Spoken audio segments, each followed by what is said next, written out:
This video is split into 5 parts. First, we'll talk about the terminology specific to this event. Then, we'll talk about progressing the quest, breaking KULVE TAROTH's horns, doing damage, and the skills that you should bring along with you.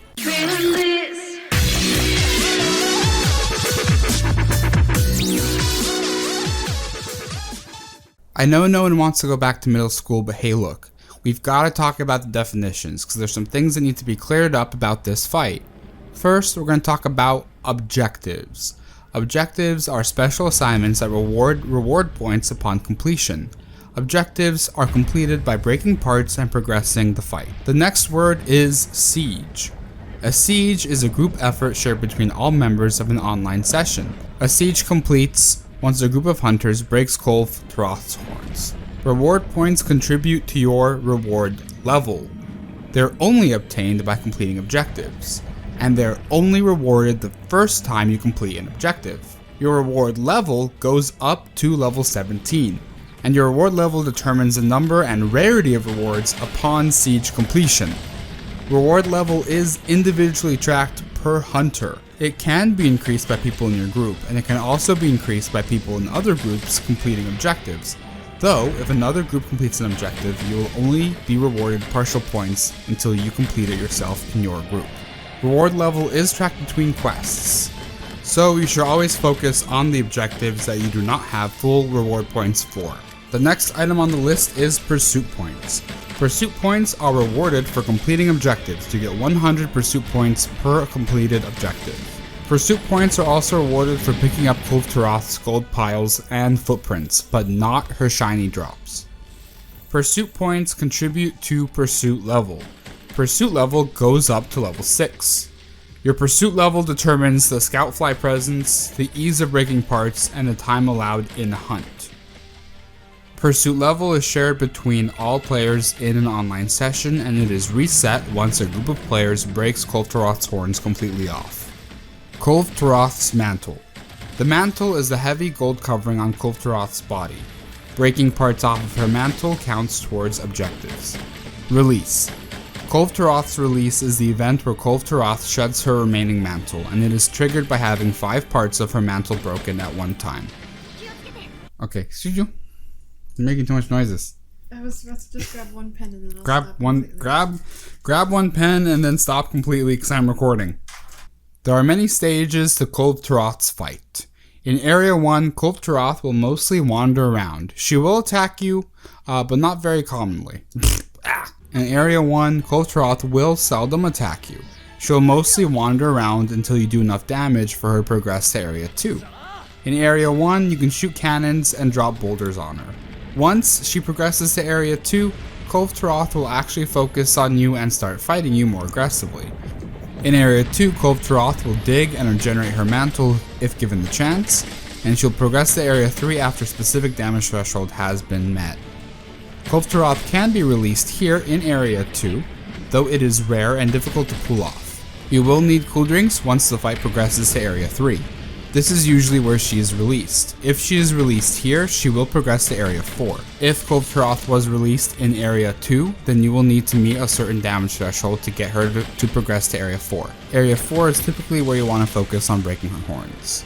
Since she's already been released, she's much faster. Also, Area 4 is where you want to concentrate most of your crowd control, like stuns, sleeps, and KOs. This will help your team get the highest amount of uptime on her horns possible. Before moving on to talking about breaking her horns, I want to talk about KULVE TAROTH's enraged state. When she is enraged, she'll glow red, and you deal double damage to her mantle.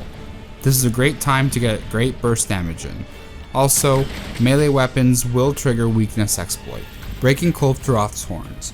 There are multiple stages to breaking her horns. The first is breaking off the gold plating. The next is chipping the tip of her horns.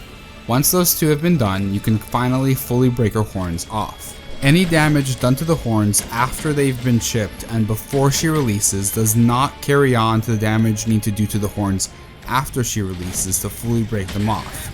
So, attack her horns until 1. You break off the gold plating, then you chip the horns, and then stop attacking the horns until she releases. Doing damage to KULVE TAROTH. KULVE TAROTH's greatest weaknesses are elemental damage. Thunder does the most damage to her before she releases, Ice does the most damage after she releases. Horns are weak to thunder only until you break the gold coating off of her horns. Then they're weak to ice.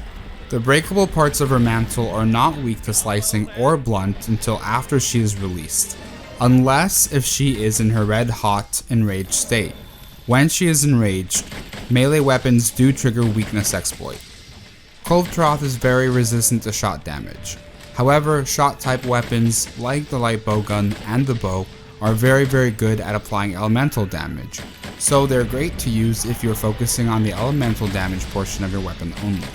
When KULVE Taroth is enraged, her entire body triggers weakness exploit for slicing and blunt type weapons only, not for shot type. However, all weapons, including shot type weapons, will deal double damage to her at this time. Explosive damage, like the damage coming from Stiggy and cluster ammo and gun lance shells, is great against KULVE Taroth. Explosive damage ignores weakness values and is based only on your raw damage. Now let's talk about skills. Fire resistance is great to include in your set. KULVE Taroth does a ton of fire damage. Her crazy lava pool attack one-hit KOs many a hunter. Partbreaker level 3 is great against KULVE Taroth pre-release. Please note that Partbreaker does not help you break her horns after she's been released. Weakness exploit is also great on melee weapons post-release. Please note that shot type damage will not work with weakness exploit in any part of this fight. While weakness exploit will help you pre-release with melee weapons when she is enraged, it is not a necessity as it does not help you apply consistent damage.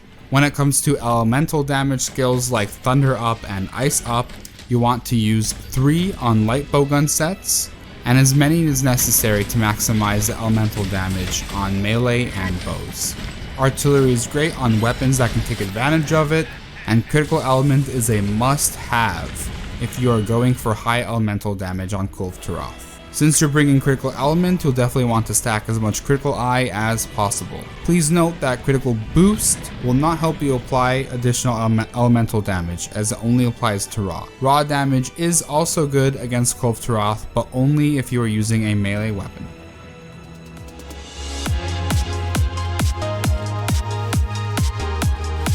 Comment, like, subscribe, and hit the alert button. Da-da-da.